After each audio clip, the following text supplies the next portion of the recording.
Hello everyone, আসসালামু আলাইকুম।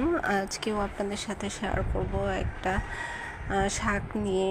আর এটাকে আমাদের গ্রামের ভাষায় বলা হয় আমখুদুরি শাক।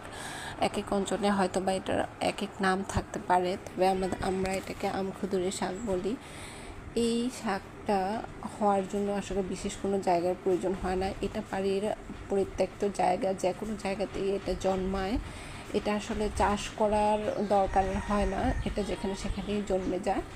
তো আজকে আমি দেখাবো আমাদের বাড়ির আঙিনার পাশে কী পরিমাণ আমখুদুরের শাক হয়েছে, অথচ গ্রামের মানুষজন এই শাকগুলো খুব একটা খায় না, বা এই শাকের গুণাগুণ সম্পর্কে এদের খুব একটা ধারণা নেই। দেখেন কত লকলকে সুন্দর আমখুদুরের শাক হয়েছে। এইগুলো আবার ফুল হয়ে গেছে, কোনো সমস্যা নেই, ফুল হলেও এই শাকগুলো খাওয়া যায়।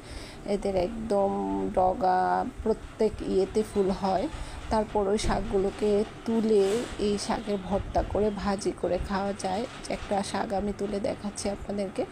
যে বড় ডাঁটাটা দেখতে পাচ্ছেন, এটা যখন আরও মোটা হয়ে যায় তখন এটা আবার মাছ দিয়েও রান্না করে খাওয়া যায়। এই শাকটা খুবই উপকারী একটা শাক।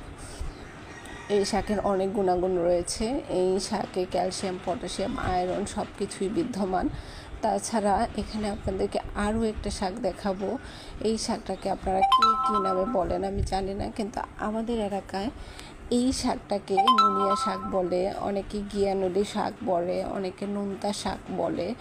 এই শাকটাও আমরা খেয়ে থাকি, মানে গ্রাম অঞ্চলের মানুষজন খেয়ে থাকে। আপনারা খান কিনা জানি না, তবে এই শাকটাতেও প্রচুর পরিমাণ পুষ্টি গুণাগুণ রয়েছে। এতে vitamin C, calcium, potassium, iron সব কিছুই বিদ্যমান, এবং এইগুলো কোষ্ঠকাঠিন্য রোগ থেকে শুরু করে আরও অনেক ধরনের রোগের উপকার হয়ে থাকে।